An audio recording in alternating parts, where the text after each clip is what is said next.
शादी की पहली ही रात कुछ भी हो या फिर कोई मामूली सा भी हादसा हो तो इंसान को उम्र भर याद रहता है।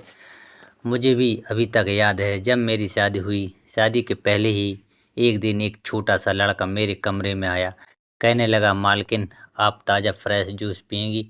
मैंने कहा हाँ। उसने बड़ी प्यार और लगाव से मुझसे पूछा था तो मैं उसे मना नहीं कर पाई थी।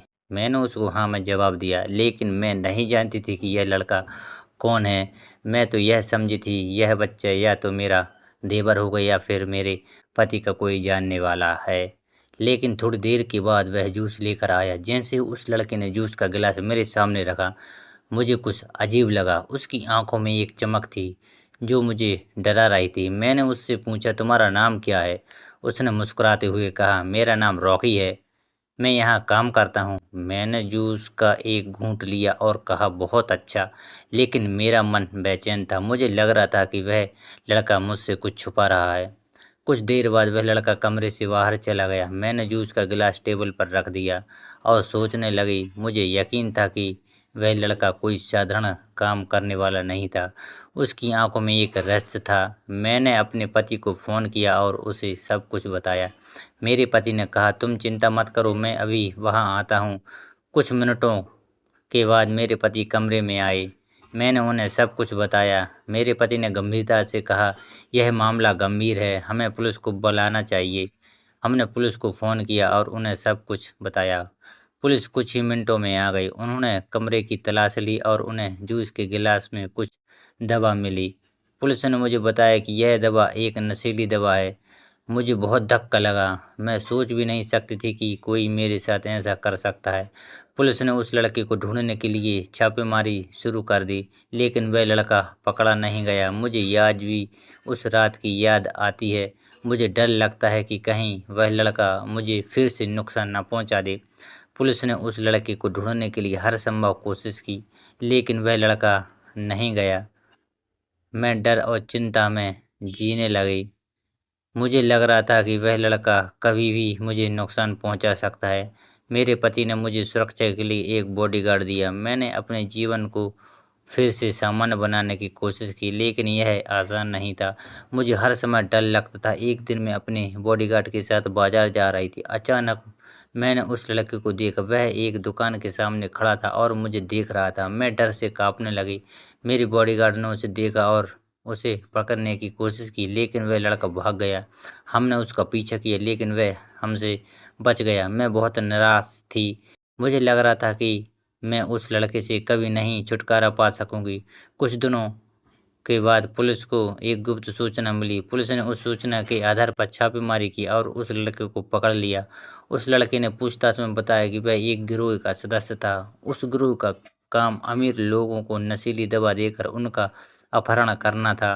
उन्होंने मुझे भी अपहरण करने की योजना बनाई थी, लेकिन मेरे पति के आने से उनकी योजना नाकाम हो गई। उस लड़के को गिरफ्तार कर लिया गया। मुझे बहुत खुशी हुई। मैंने अपने जीवन में फिर से शांति महसूस की। उस लड़के को गिरफ्तार कर लिया गया और उसे जेल भेज दिया गया। मुझे न्याय मिल गया था, लेकिन मैं अभी भी डरी हुई थी। मैं जानती थी कि उस गिरोह के और भी सदस्य हैं जो अभी भी बाहर हैं। मैंने अपने जीवन को फिर से शुरू करने की कोशिश की, लेकिन यह आसान नहीं था। मुझे हर समय डर लगता था कि कहीं भी लोग मुझे नुकसान न पहुंचा दें। मेरे पति ने मुझे एक नया घर खरीदने का फैसला किया। हम एक नए शहर में चले गए। मुझे उम्मीद थी कि वहाँ मैं अपनी पुरानी ज़िंदगी को भूलकर एक नया जीवन शुरू करूँ सकूँगी। हमारे नए घर में एक बड़ा बगीचा था। मुझे बागवानी करना बहुत पसंद था। मैंने बगीचे में कई तरह के फूल और पौधे लगाए। एक दिन मैं बगीचे में काम कर रही थी, तभी मैंने देखा कि एक आदमी मुझे देख रहा है। वह आदमी मुझे पहचानता हुआ लग रहा था। मैं डर गई और घर के अंदर भाग गई। मैंने अपने पति को फ़ोन किया और उन्हें सब कुछ बताया। मेरे पति ने पुलिस को फ़ोन किया। पुलिस ने आकर उस आदमी को पकड़ लिया। उस आदमी ने पूछताछ में बताया कि वह भी उस गिरोह का सदस्य था। वह मुझे ढूंढ रहा था। मुझे बहुत डर लगा। मैं सोच भी नहीं सकती थी कि वे लोग मुझे ढूंढकर मेरे साथ क्या कर सकते थे। पुलिस ने उस आदमी को भी गिरफ्तार कर लिया। मुझे बहुत खुशी हुई। मुझे लग रहा था कि अब मैं सुरक्षित हूँ, लेकिन मुझे जल्द ही पता चल गया कि मैं गलत थी। कुछ दिनों बाद मुझे एक धमकी भरा पत्र मिला। पत्र में लिखा था कि अगर मैंने पुलिस को उनके बारे में कुछ बताया तो वे मुझे मार देंगे। मैं बहुत डर गई। मैं नहीं जानती थी कि क्या करना है। मैंने अपने पति को पत्र दिखाया। मेरे पति ने पुलिस को फ़ोन किया। पुलिस ने हमें सुरक्षा प्रदान की। हम कई सालों तक पुलिस की सुरक्षा में रहे। मुझे कभी भी वह शांति नहीं मिली जो मैं चाहती थी। मैं हमेशा डर में जीती रही। कई सालों तक पुलिस की सुरक्षा में रहने के बाद मैंने और मेरे पति ने फैसला किया कि हम अब इस तरह नहीं जी सकते। हमने एक नया देश जाने का फैसला किया। हम एक ऐसे देश में गए जहाँ उस गुरु का कोई प्रभाव नहीं था। हमने वहाँ एक नया जीवन शुरू किया।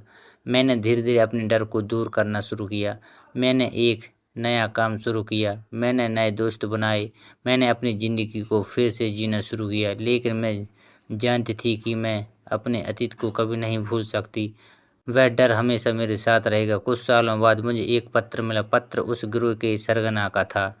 उसने पत्र में लिखा था कि वह अब पश्चाताप कर रहा है। उसने मुझसे माफ़ी माँगी। मैंने उसे माफ़ कर दिया। मुझे अब यकीन हो गया था कि अब मुझे खतरा नहीं है। यह कहानी एक चेतावनी है। हमें किसी भी अनजान व्यक्ति से कोई भी चीज़ नहीं लेनी चाहिए।